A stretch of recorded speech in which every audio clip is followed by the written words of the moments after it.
Salut, c'est François. On se retrouve pour Rétropassion automobile. Et pour un article, et surtout pour parler d'une marque pas si courante, UMM Cournil, ou les tribulations d'un montagnard du Cantal au pays du Porto. Si, contrairement à nos grands voisins espagnols, le Portugal n'a jamais pu se prévaloir d'une véritable industrie automobile digne de ce nom, elle n'en a pas pour autant été absente. Tout comme l'Espagne, le pays du Porto et de la morue a lui aussi connu, au cours du XXe siècle, une période troublée qui n'était évidemment guère propice à l'émergence et au développement d'une telle industrie, comme du développement économique du reste du pays. Après l'effondrement de la dynastie des Bragances et le renversement de la monarchie en 1910, la nouvelle République sera rapidement marquée par une période d'instabilité politique, jusqu'à ce que les militaires finissent par prendre le pouvoir en 1926.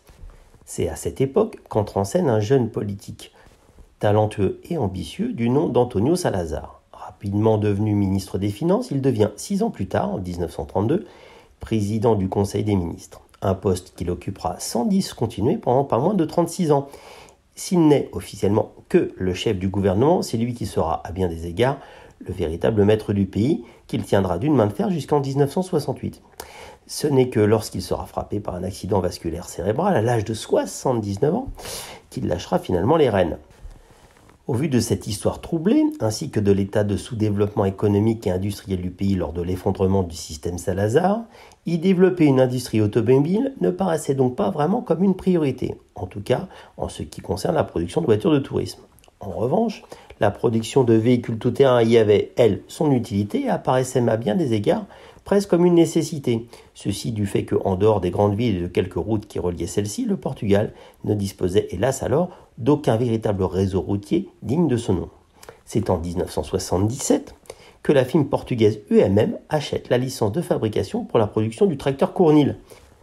Bien que baptisé du nom de tracteur, le véhicule conçu par Bernard Cournil n'a pas uniquement, ni même pour vocation première, d'aller labourer les champs. Figure de premier plan de la résistance durant la guerre, c'est durant cette époque qu'il découvre les Jeep Willys, qui sont débarqués avec les GIs venus libérer l'Europe. Une fois les hostilités terminées et la paix revenue, devenu concessionnaire de la marque Hotchkiss à Aurillac dans le Cantal, le souvenir de la Jeep reste cependant bien présent dans sa mémoire, d'autant qu'il a rapidement compris, comme passager mais parfois aussi comme conducteur, que celui-ci ne resterait sans doute pas réservé aux militaires.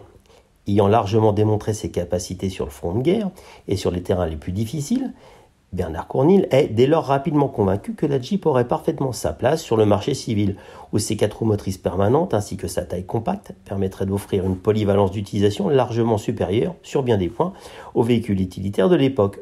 D'autant que Hotchkiss décide en 1954 d'abandonner la production de ses voitures de prestige et de se reconvertir dans la production sous licence de Jeep Willys pour le compte de l'armée française.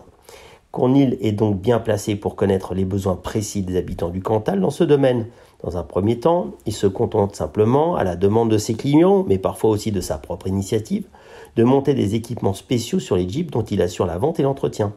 Si la Jeep est réputée sur le vieux continent comme sur le nouveau continent pour sa robustesse et sa longévité, Cournil est très vite persuadé qu'il peut encore l'augmenter et installer encore dessus une boîte de vitesse de sa conception, spécialement adaptée à un usage agricole.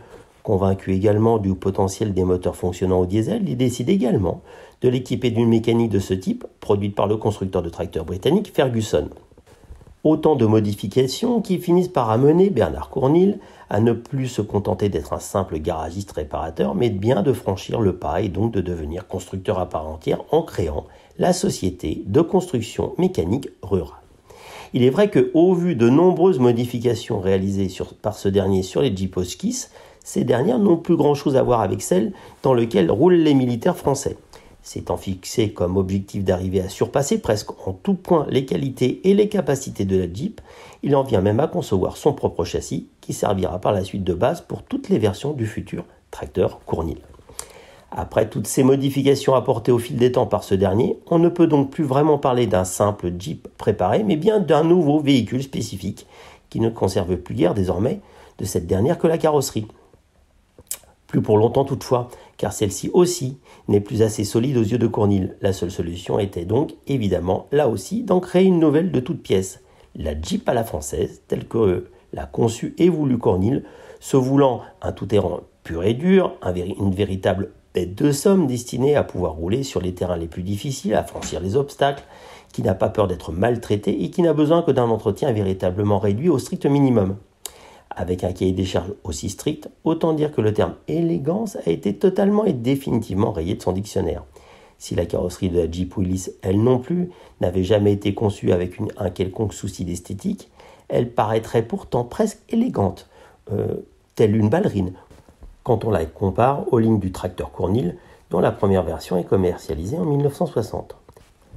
Plus sans doute encore qu'avec n'importe quel autre tout-terrain ou autre véhicule utilitaire en général connu en France à l'époque, celui-ci illustre sans doute parfaitement ce que l'expression veut dire « avoir une tête au carré ».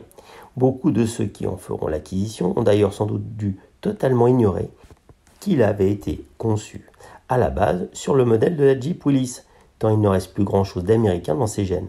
Si l'essor économique que connaît la France durant les années 60 concerne avant tout les grandes villes, la France des campagnes va cependant elle aussi en profiter.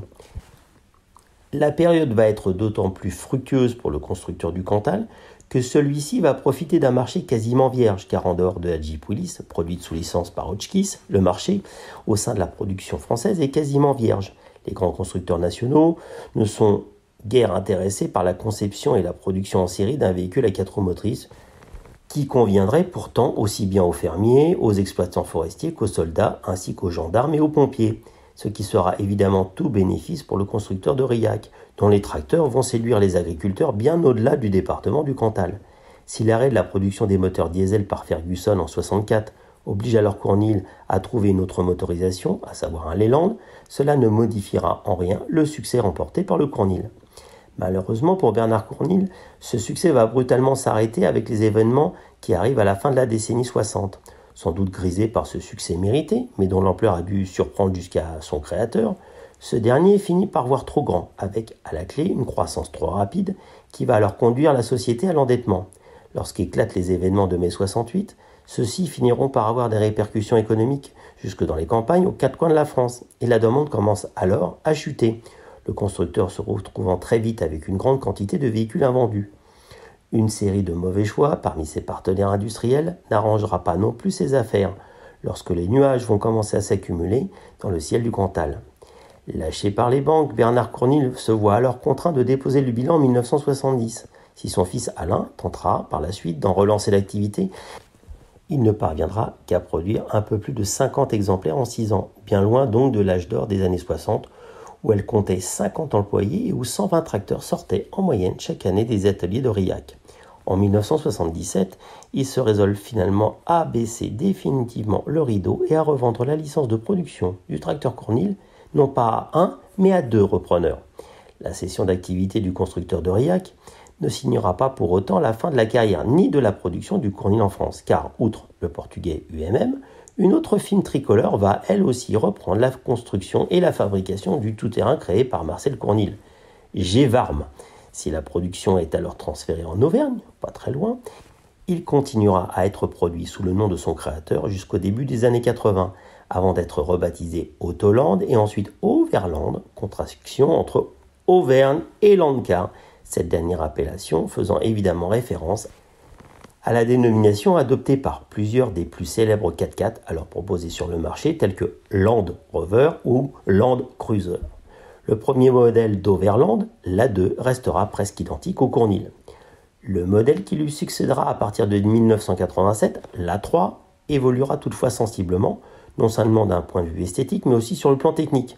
Produit en version civile et militaire, elle sera fréquemment utilisée par l'armée française ainsi que par les services de pompiers et de gendarmerie. Les versions civiles demeureront toutefois assez minoritaires, voire marginales au sein de la production d'Overland, celui-ci ayant conservé jusqu'au bout une grande partie de la rusticité originelle du tracteur Cournil qui l'a inspiré et ne pouvant donc guère inspirer et espérer rivaliser avec les 4x4 plus modernes venus du Japon, dont certains, comme le Suzuki Samurai par exemple, se montreront tous aussi efficaces en tout terrain, tout en se montrant plus confortables, mieux équipés et plus agréables à conduire. Après un dépôt de bilan en 2001, le constructeur sera rebaptisé Société Nouvelle des Automobiles Overland et cesse finalement, 3 ans plus tard, la production de l'A3, Overland décidant alors de se consacrer uniquement à la production de véhicules militaires. Si contrairement à l'Overland, l'UMM Alter produit au Portugal gardera jusqu'à la fin les lignes originelles du tracteur Cornille, il n'y a pas qu'en ce qui concerne la carrosserie qu'il conservera ses origines françaises, mais aussi en ce qui concerne ses mécaniques. Puisque sous le capot court et fort incliné si caractéristique de l'engin, on retrouvera des moteurs turbo-diesel d'origine Peugeot. Si la fiche technique de l'Alter n'évoluera quasiment pas durant une carrière qui, au pays de Vasco de Gama, durera près de 30 ans, il sera décliné au fil des années dans un grand nombre de versions destinées à pouvoir répondre à tous les besoins et à tous les usages. Châssis court ou long, carrosserie fourgon, pick-up avec ou sans toit surélevé, 2, 4, 6 et même 8 places. À l'image du Cornille dans les années 60, ainsi que des Overland qui lui succéderont sur les terrains, ainsi que les chemins les plus inaccessibles, des reculés, des forêts, comme des chemins des quatre coins de l'Hexagone, l'UMM sera, durant de longues années et même plusieurs décennies, un fidèle servant pour tous ses utilisateurs, qu'ils portent ou non l'uniforme. Un succès qui ne se limitera d'ailleurs pas seulement au Portugal, ni au reste de la péninsule ibérique, l'UMM franchissant en effet à nouveau les Pyrénées pour revenir sur sa terre natale. Sur un marché français presque vierge de tout vrai 4x4 local, il connaîtra un succès assez enviable. Dans les années 80, les exemplaires destinés aux forces armées et aux gendarmes étaient d'ailleurs assemblés dans les ateliers du carrossier Oliez, ces derniers recevant toutefois une carrosserie sensiblement modifiée par rapport au modèle originel. L'UMM ne se limitera toutefois même pas à l'Europe, mais franchira aussi la Méditerranée, puisqu'il sera aussi vendu dans certains pays d'Afrique, notamment en Angola. Même beaucoup d'habitants des villes et des villages situés en montagne ou au fin fond de la campagne surent apprécier eux aussi à leur juste valeur la robustesse et les qualités de franchisseur de l'UMM, tout comme de l'Overland. La rudesse et l'inconfort chronique de l'engin finirent par devenir trop rédhibitoires à leurs yeux. Même ceux résidant dans les endroits les plus difficiles d'accès ou inhospitaliers, qui existent sur le continent européen, souhaitaient désormais pouvoir disposer d'un engin qui, s'il pouvait continuer à rouler sur tous les terrains, devait aussi offrir tout l'équipement et le confort d'une voiture moderne. C'est pourquoi, face à l'évolution profonde de la clientèle et du marché, à partir de 1994, l'UMM Alter ne sera plus produite quasiment que pour l'armée, les corps de pompiers, les forces de gendarmerie, ainsi que les administrations. Si le constructeur portugais tentera en 2000 de revenir sur le marché du tout-terrain grand public avec une nouvelle version dénommée Alter 2000, motorisée par le 2,1 litres HDI de la Peugeot 406, malgré des commentaires assez flatteurs de la part de la presse spécialisée, seuls 25 exemplaires en tout et pour tout en furent produits. En 2004, la société Uniano Metallo Meccanica décide finalement d'abandonner le marché des véhicules tout-terrain et de se recentrer sur ses activités d'origine, la métallurgie ainsi que la conception industrielle.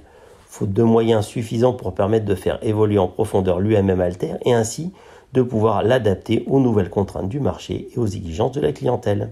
Merci à Maxime Dubreuil pour ce super texte.